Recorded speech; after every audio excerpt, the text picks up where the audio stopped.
vamos a hablar de economía, ¿sí? 7 meses del gobierno de Javier Milei, donde han pasado muchísimas cosas y a la vez parece que no pasó nada. Y queremos saber qué va, sobre todo, cómo podemos desarrollarnos, ¿no? ¿Qué pasa con el dólar? Si sube, si no sube, si es momento de abrir el cepo o no. Por eso lo tengo aquí a Rubén Granados para que nos desasne un poquito más sobre estas cuestiones. ¿Qué tal, Rubén? Buen día. Hola, Ornella, ¿cómo estás? Un gusto. Bien, bien. Bueno, decía yo, 7 meses de Javier Milei. Nada, un análisis como para hacer en dónde estamos parados. ¿En dónde estamos parados? Bueno, la verdad que diríamos que estamos en una especie de mitad de río, ¿no? O sea, estamos cruzando el río y la verdad que estas incertidumbres y turbulencias que va teniendo la economía también tienen que ver con eso, ¿no? A ver, llegaremos a destino, es algo que hicimos un esfuerzo grande para llegar hasta acá. Cómo va a seguir el camino para poder llegar a la costa, ¿no? O sea, en esa etapa se está. Yo creo que hay cierta como impaciencia de varios sectores, algunas por cuestiones lógicas, otras a veces por cuestiones políticas, ¿no? Pero por cuestiones lógicas uno puede decir que la gente sí ha sentido muy fuerte el cimbronazo del reacomodamiento que ha tenido la economía en todos estos 7 meses. Después también el gobierno ha sido, visto desde un punto de vista general, coherente un poco con lo que había dicho. O sea, creo que hay dos puntos que tienen que ver con el fondo de la economía que ha respetado. Incluso ahora este último movimiento del dólar tiene un poco que ver con eso. Ajá. Que es, primero, trabajar sobre la inflación y sobre la parte monetaria. O sea, y eso a veces puede generar incertidumbre en cuanto al día a día y a la economía familiar, porque lo que hizo eso es reajustar la economía al punto cero, ¿no? Entonces trajo bastante recesión en cuanto a que se sacaron pesos de la economía y también a que hubo un sinceramiento de precios en distintas escalas de los precios, tanto de servicios que estaban por debajo de su valor, como en los precios reales de la economía de varios rubros. Entonces, lo que hizo es que el poder adquisitivo, que ya venía súper golpeado, todavía quede más golpeado, pero a ese precio creo que se consiguió una cierta estabilidad de precios, ¿no? Entonces, y también de precios relativos. Entonces, creo que hay una parte positiva, que es que se fue a buscar algo que se consiguió y que por lo que se ve no está muy dispuesto a negociar el gobierno, a pesar de que este proceso se haga un poquito todavía más lento. Y acá es donde tenemos que ver cada uno, o sea, ser realmente sinceros, si creemos que quizás un desajuste de 15, 20 años se pueda arreglar en 5 o 6 meses, ¿no? Y porque, a ver, yo sería muy incoherente con yo escribo de economía desde el año 2006, 2007, escribí 8 años en el diario La Verdad. En el año 2007 ya estaba escribiendo sobre la inflación. O sea, yo fui muy, siempre me pareció muy buena la gestión de 2003-2007 de Néstor Kirchner. Pero ¿qué tenía esa gestión? Superávit comercial, superávit fiscal y cero inflación. Entonces, cuando eso se empezó a desvirtuar después de 2007, yo mientras escribía en el diario siempre resaltaba que el problema estaba empezando a ser la inflación, o sea, desde 2007. O sea, hoy la verdad que iría muy en contra de lo que yo pienso como modelo económico, más allá de quien lo ejecute, si no reconocería que hoy se volvió al superávit y a la inflación, que es la base de lo que después da una economía sustentable, ¿no? Entonces, en ese fondo yo estoy totalmente de acuerdo con lo que el gobierno está haciendo.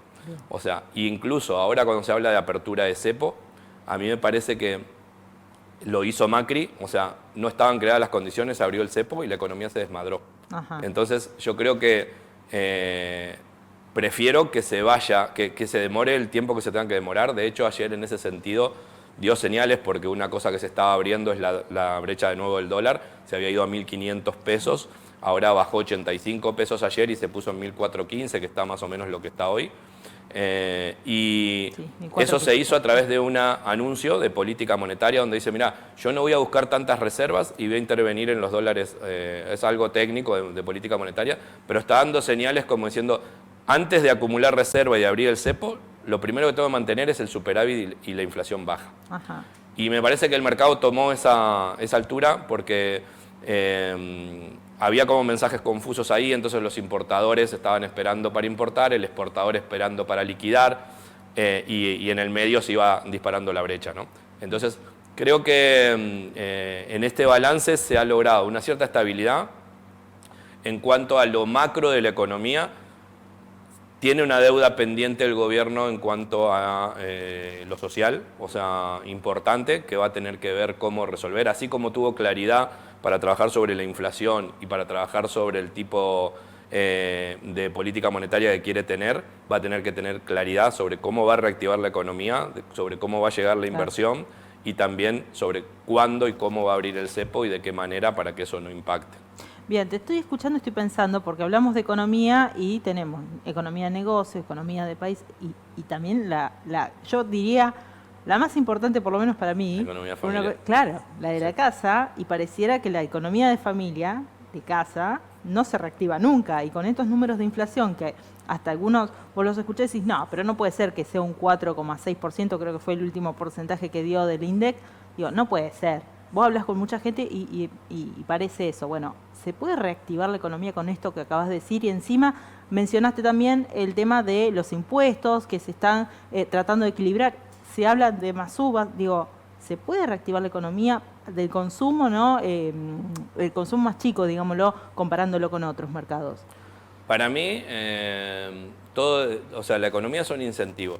O sea, y los incentivos tienen que ser claros. Entonces, si yo no pongo un camino balizado de lo que va a pasar a un mes, como dijimos, acá hubo un camino desde que empezó el gobierno, dijo, voy a bajar la inflación. Entonces hizo 25, 17, 11, 5. O sea, hubo un camino, ese camino se cumplió y se vio, claro, o sea, estaba predeterminado. Entonces, ahora, ¿cómo reactivo la economía? No hay un sendero tan balizado que yo lo pueda marcar. Entonces yo, desde las políticas económicas, lo que tengo que hacer es crear los incentivos para que ese camino se arme. Entonces, uno de los incentivos es darle valor al peso. Por eso digo que a veces queremos dos caras de una misma moneda. Entonces decimos, bueno, yo quiero la verdad que se reactive rápido la economía, tendría que tirar plata a la calle. Bueno, pero si tiro plata a la calle, genera inflación de nuevo. Y yo el primer objetivo que tiene que tener un gobierno es que el peso valga.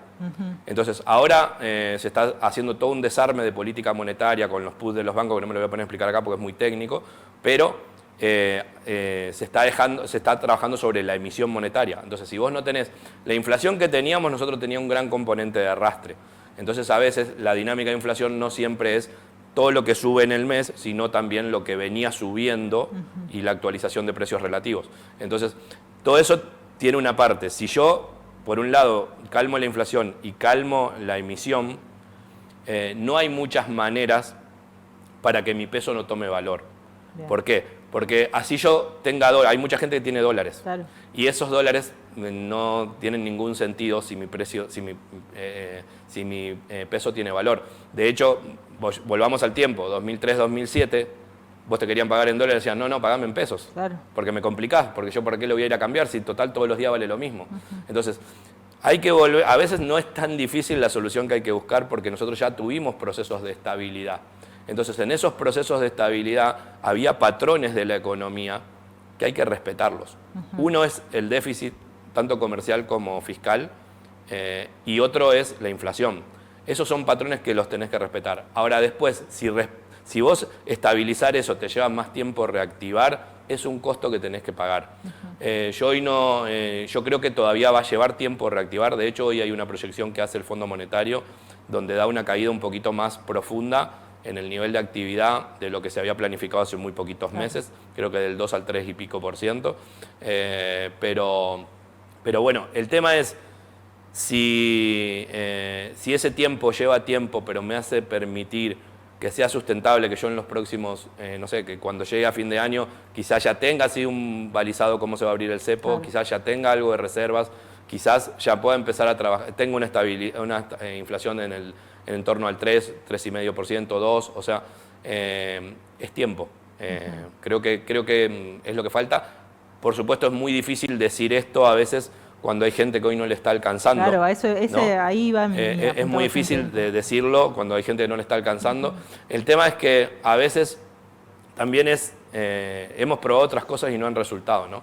Entonces quizás vivimos en una economía artificial que nunca se sincera y nunca se paga costos, y hoy creo que sí se hizo ese ajuste. Ahora habría que ser tan iluminado, o sea, en ese aspecto, para ver cómo se empieza a reactivar. Si yo reactivo y pongo en bolsillos de la gente dinero que no se devalúa, la reactivación es mucho más fácil y mucho más creíble y sostenible. Gracias, Rubén. No, por favor.